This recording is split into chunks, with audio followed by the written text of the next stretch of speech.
Hello. This is just a very quick reminder because I think we all forget, but you got to watch out for people that want to stir the pot.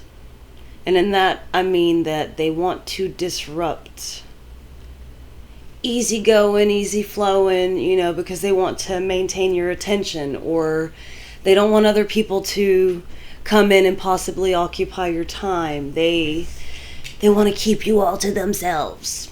Because I've been friends with my neighbor for a while, probably about since November, where I don't know where we're at in time. But anyways, new neighbor moved in. Old neighbor's trying to stir up problems in a sense of, oh, did you think about this, or did you question that, or just asking questions that are irrelevant and really none of my business.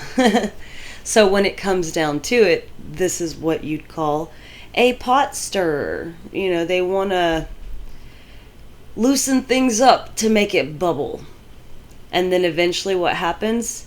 It overflows, it burns out, there's a lot of things that come with that.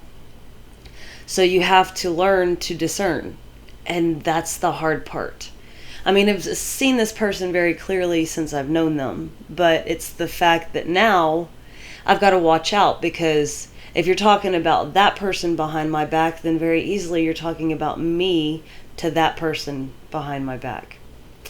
And then all of a sudden there's animosity, right? There's problems. There's things that weren't there based off of one person's insecurity. And it boils down to the new neighbor and I get along very well because she has kids and they're young and they're bubbly and they're a lot like I am. And she has that vibe as well, that, you're up when you're up and you're going and trying to enjoy life and make the most of it.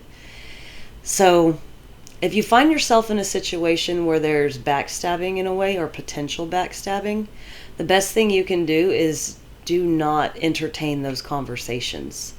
Because I had to say things today that I normally wouldn't say, to kind of be like, this is coming out because I don't want it coming out on the other side. And from the person that said it, trying to make it look like I said it. Do you see how there's so much drama involved in this situation? And it's hard when it's our neighbors, especially, or friends or family or whatever it is. My daughter's even going through a situation with a friend of hers, and I had to tell her, you have to handle this very, very carefully. Because it can come out as if you're being vindictive. It can come out as you're the one being insecure and trying to start problems, and that you're trying to break up those relationships. When in reality, be friends with whoever you want to be friends with, But the other person even said the other day, you're my only friend. And it's hard because then people want to latch on, especially when you have a vibe that makes them feel like all giddy and happy, and they won't give you a ounce of oxygen to yourself. You just want to always be around, because it does get to that point to where it's exhausting in a way.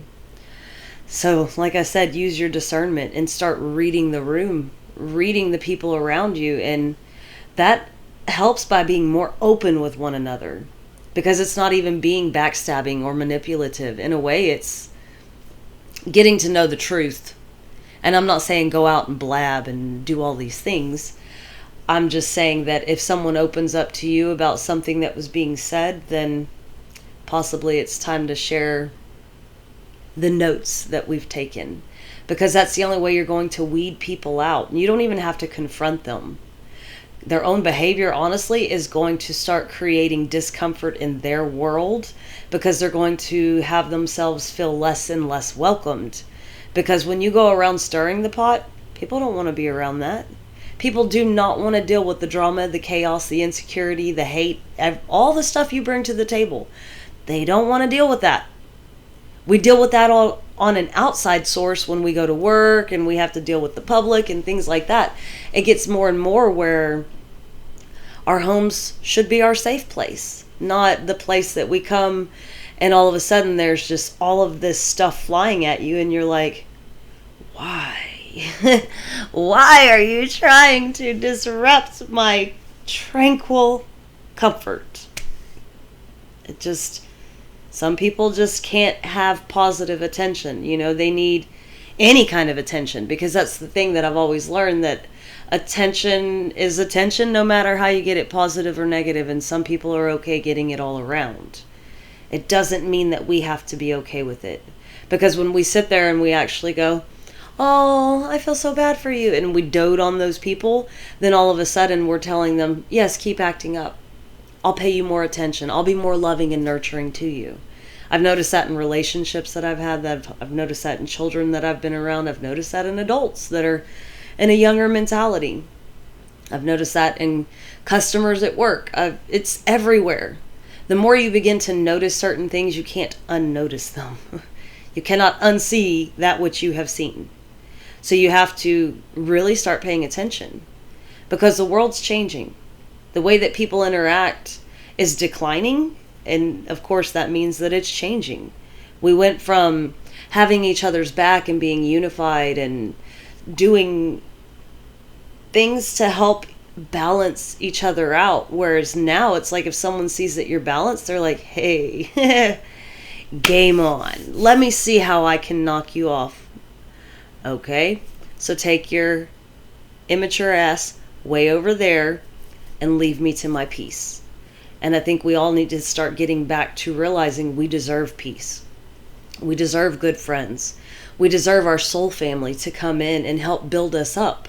Because when we are around those negative Nellies, those pot stirrers, the downers, they're keeping our vibration low. And I actually just went through that and had to go to the understanding of, I see what just happened there. And it was somebody that I used to date contacted me. And then they started, once they realized they weren't going to get what they wanted, they started picking at me to bring my vibration down. Because if you can get my vibration low, then I might argue with you. And if I argue with you, that tells you in your mind that I care about you. It's very dysfunctional, but this is the way that a lot of people know that love is in their life. They don't care that it's toxic and not healthy. They just want to feel that concept of love. So they will, like I said, begin to pick and try to get you out of character, to get you to that lower vibration, so that they can have you back in alignment with them, so that they can start the game all over again. But no one wants to keep riding the toxic karmic wheel. Nobody wants to keep staying. I mean, I guess some people are okay in it because they've gotten comfortable in that life. There's been songs written about it. Growing comfortably numb. I don't want to be comfortably numb. Just like I don't want to be oblivious. And I would hope at some point everybody wants to wake up. Everybody wants to go, I matter. I see what you're doing. And no thank you, I can handle my own pot. Don't touch my utensils. Get out of my kitchen, as a matter of fact. Because if you allow those people to stay in your life, then you're allowing them to keep putting up barriers for you that you have to continually try to overcome, or they're trying to put blockages in between friendships, new potential friendships that could be great for your life. They're also putting stalls in between relationships that could be coming in on a romantic level that could allow you to actually level up instead of staying stuck in the muck.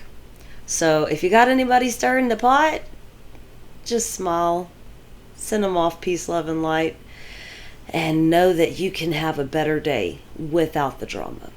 So hopefully that was helpful, and just something I was witnessing going on over the last couple of days, because life's always lifing. Enjoy it. Peace out.